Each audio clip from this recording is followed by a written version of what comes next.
Harvey Birdman's another one that did. And it was like kind of like that and C-Lab and all that shit was kind of linked together. And it was all in that one big block. And it was like adult Hanna-Barbera.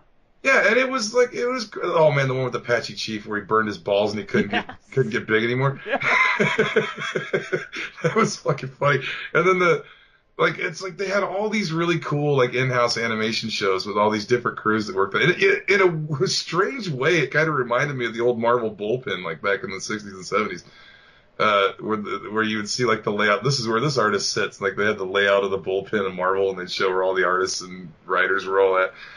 But it kind of reminded me of that in a weird way because they had all these weird in-house animation teams that were doing these weird shows, and it was just they had it was based in like in Atlanta, I think, the William Street buildings down in Atlanta, and it was like this weird animation shows coming out of Georgia, and it was like this really cool like underground animation thing that people were getting, and then it started overtaking shit like the Tonight Show, like as far as like late night ratings goes for cable. It started beating shit that it shouldn't have been beating, and then I think that's when corporate greed started taking over. Oh, we got this huge audience. Let's start throwing ads in here. Let's throw.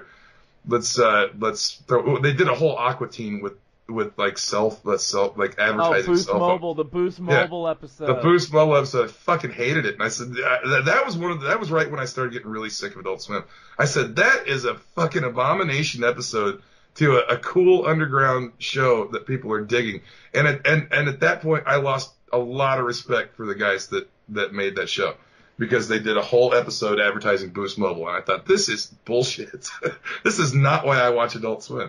And that, I mean, come on, they should have taken the cue from Carl. They know how to rock. We don't need. That was such a good show before that, and it may have been. It went through a couple of different incarnations after that. Like they just had the one season where it was just Carl. I kind of remember the Boost Mobile episode, them actually making fun of like all the corporate shit, though. Yeah, I mean, but my point is that I think they had Axe or something in there too, like Axe body spray.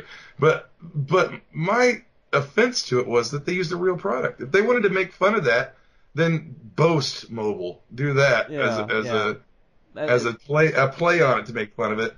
Not let's make fun of it, but then still really advertise the shit through the whole show. I thought that's not a protest against this. That's a blatant. We're taking money from Boost Mobile. And we're gonna ruin the integrity of our show with it. And you know what? That's just my opinion, but I don't have to watch it. I don't have to support it. You don't have to watch it. You don't have to support that. I'm not gonna watch it because people tell me that, oh, you're just a big baby. You watch it because it's a good show. No, I'm not. That person offended me. You're a big. Yeah, because that's not metal. You know, it's definitely not metal. It's dildo. Yes, use the dildo. Nickels is money too, guys. The winner is pickles, drummer, beer, pickles. I still have not seen the what is it? The Black Star Requiem. Yeah, I gotta see that. I have not seen that. I have not seen. I think there was another one even. I think it's a two-parter. It's a two-parter ending of the whole series. But Brendan Small was trying to get Kickstarter financing to do the final season of Metalocalypse and get it put on Adult Swim. I don't know whatever happened to that. I don't know if he's still pushing that or if it's going to happen or what. But he was trying just up to like last year to get another season of Metalocalypse, which it deserves. It's a fucking brilliant show. Which I still say that I created it. I still invented Metalocalypse, and I like if you go to the old Cartoon Network website, when you go to the Adult Swim part of the Cartoon Network website, they used to have a discussion thread that was pitch a show to Adult Swim. Right. And I went on there one time, and I even sent them sketches that I drew of what I thought it should look like, and I wrote out a whole synopsis in the pitch a show to Adult Swim of washed up rock band or rock star like King Diamond, the real hardcore metal guy like King Diamond, moves into a suburban neighborhood, and it's just him and like his band having to live in suburbia and like go to the grocery store and like walk the dog and shit. It's like basically a lot of what's in Metalocalypse was in my description. Didn't hear anything back from Adult Swim. Then a year or two later, here's Metalocalypse on TV, and it's almost like a bunch of even like the bunch of the little details that I put in my description were in the fucking show. And I swear to God, they stole my idea for that. Brendan Small stole Metalocalypse from me, and I'll say it to the day I die. Because I had witnesses to that. My wife saw me do it. My wife saw the sketches that I drew and sent. My wife saw the synopsis that I sent. One of my best friends, I read it to him before I even sent it. He said, "Yeah, you should send that in." And I sent it in to the Pitch a Show discussion thread. Never heard nothing. And then my show is on Adult Swim a year and a half, 2 years later. It's like, you motherfuckers. But it was a good show. So I didn't fault them for it. That would be called free balling. Yeah. Just being a dick. I do cocaine. What are those chairs? What are those chairs? This is still to this day one of my favorite. What are those chairs? The grand guitars. It's play the grandpa's guitars. How do you say I am much more gooder than you? We're not the sugar Nazis. I will now play this with my balls. Irie. Here's a reggae song. I like the Dr. Roxo, and they had this intervention, and they the explosion's like, Dr. Roxo, I hate your music. I hate you. I want. Everything was about hating him. It's like, y'all love Dr. Roxo. Dr. Roxo. Yeah, that's stupid. Dr. Roxo proved he was a good friend of them though later on, because he called and tried to warn him about Toki getting kidnapped. Yeah. You have to save Toki. You gotta save him. I mean, that was all just. I don't know how else to say it. That whole back then you had ingenious shows. They were funny. They were different. There wasn't like anything on Cartoon Network during the day, for sure. There wasn't anything really like it. Like even Family Guy and stuff. Even like Family Guy and the Seth MacFarlane stuff and even Mike Judge, it wasn't as like subversive as the shit on Adult Swim. So Adult Swim was like really skewering society and shit on there. I mean, you could watch it, you could laugh, you could have so much fun with it. Now it's like Well, it was a community. It was like a community then, and now it's like a big commercial enterprise in a way. It was like there was like an Adult Swim community, even like the message boards. People knew each other then. There wasn't. When you look at the old ratings for like when Adult Swim was first running back when like C-Lab was still on and that shit, it wasn't that highly rated. There were just a few thousand people maybe watching it at night, and that was it. And it was like this club of people that would get on the message board and like live. It was almost like live tweeting before Twitter. They would get in the message boards and write shit in the message boards as the shows played, and you could follow the message boards, and it was kind of like this weird little underground group of fringe weirdos that were watching all these cartoons and all talking to each other online at the same time, way before Twitter came about. Oh, way before. And it was fun, and then it turned into this big commercial enterprise of just let's get all the Seth MacFarlane we can cram into one night. Let's close up our in-house operations and we'll just we'll sit back and make a bunch of money. Everything except for Tim and Eric and Seth Green. They're the only ones that still get to keep like a show like regularly on there. Yeah, and it's weird to me that Brendan Small brought so much to that time slot and Adult Swim, and why they would give him hassle about getting another season of Metalocalypse. Why the fuck would they not let him do it? Like, why? It just seems to me that there's some people at Adult Swim that got their head up their ass when it comes to what the fans actually want to see and what people want to watch. Because I can't find a single person that tells me they're not sick of fucking Family Guy. I'm sick of Family Guy. You want to know why? I'll admit this. When Family Guy first started, I loved Family Guy. I thought it was funny. I thought it was ingenious. I loved that Stewie was this baby that wanted to kill his mother. And all this other stuff. But after a while, it just became like the same joke over and over. It's like, oh, this week Peter finds out he's Jewish, but this week he finds out he's also kind of half Mexican. And this week Peter has a conjoined physical twin.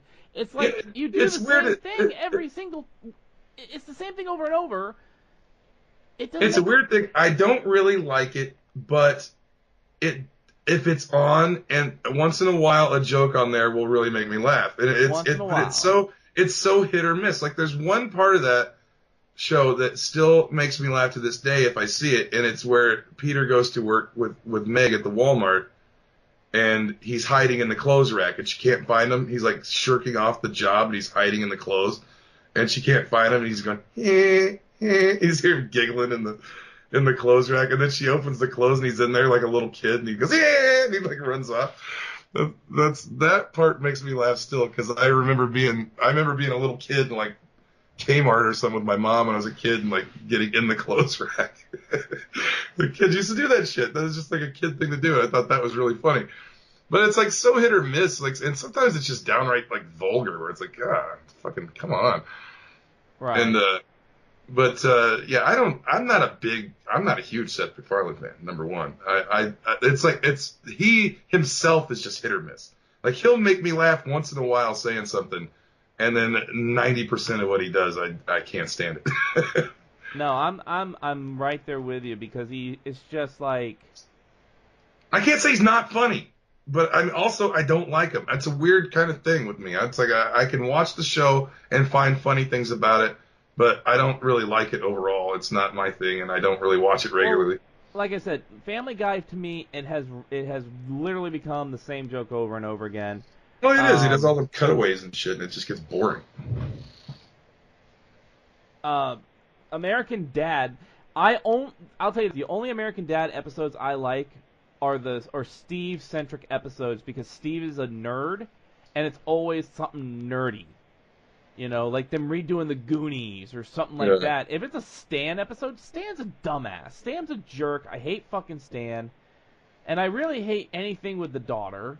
I hate Haley. Give me Roger and Steve, and I laugh my butt off, because Roger's he's Charles Nelson Riley and Paul Lynde meshed together.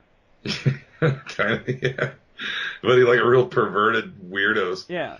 But now Cleveland show, like I said, on the other hand, that show I enjoyed. I could watch those episodes over and over. Like my favorite episode is when they go to Comic-Con, and Cleveland Brown Jr. ends up creating a mass riot because he's tired of the entertainment people at Comic-Con when he says it should be for nerds and comics. I forgot we changed topics. I know. We were going to talk about the Infinity War tonight, but I guess we'll wait till we'll save that one. So I'm sitting here as we're talking, and I'm creating a brand new logo because I don't. Yeah, a whole new banner. I made you create a whole new banner in show. That's amazing. But I did it. It's amazing. I'm impressed. You like that? It looks good, don't it? And you got Brock on there too. I like Brock. You got my favorites on there. You got like a Master Shake. All my favorite characters right on there. And then the Mooner Knights, Nathan Explosion. Yep. You got all my favorites on there. They're all on there, Chief. But the question simply is, what happened to Adult Swim? I mean, and now before we go into the comic talk, I do want to say that I do still like the fact that on the weekends they do still have some anime, because I always did like that about Adult Swim, is that they would bring some What's anime. the new one they're bringing back after like 10 years? I just saw it today. Well, what they got here is, Cowboy Bebop's coming back. Well, that's a great one. That's one of my favorites. So they're still doing. This is what they got for this weekend. So you still got Dragon Ball Super, which is great. I love Dragon Ball. That's a great series. Then after that is Dragon Ball Z Kai, the final chapter. So that's the abridged version of Dragon Ball Z, where they take out a lot of the filler episodes, like Goku and Piccolo learning how to drive. You know, they take out those filler episodes. Black Clover, JoJo's Bizarre Adventure, Stardust Crusaders, Mobile Suit Gundam, Iron-Blooded Orphans, Hunter x Hunter, Naruto Shippuden. I was never a big Naruto guy. That one kind of fell off on me. Yeah, I didn't like that either. I do like Mobile Suit Gundam though. I like Mobile Suit Gundam. Space Dandy, Cowboy Bebop, Ghost in the Shell. I never watched Ghost in the Shell. Everybody says it's great, but I never watched it. Now, of course, I'm waiting for, where's my Lupin the Third reboot, man? Bring that back. Oh, here we go. I'm seeing it right now. Mike Tyson's Mysteries is on Sunday. Yeah. So it was Hot Streak.